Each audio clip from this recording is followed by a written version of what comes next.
तर आपण ब्लाऊजची बाही बघूया. ब्लाऊजची पूर्ण उंची 10 इंच,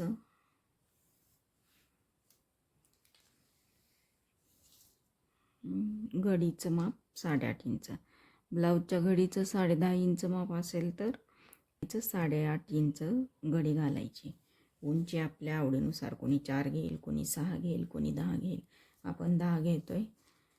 हे इकडून बंद बाजू आहे, इकडून हे सुट्टे 4 पदर आहेत. सुट्ट्या पदराकडनं 2.5 इंच असं हे क्रॉस घ्यायचं.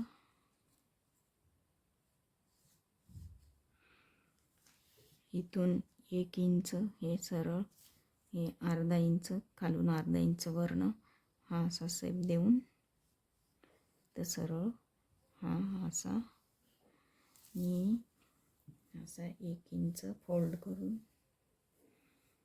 अर्ध्या इंचावर सरळ तिरकं घेऊन जायचं. कट करताना इथून सुरुवात करायची, बाहेरचा राऊंड आधी कट करायचा, मग 2 बाजू उचलून हा राऊंड कट करायचा. हे आपलं बाहीचं कटिंग.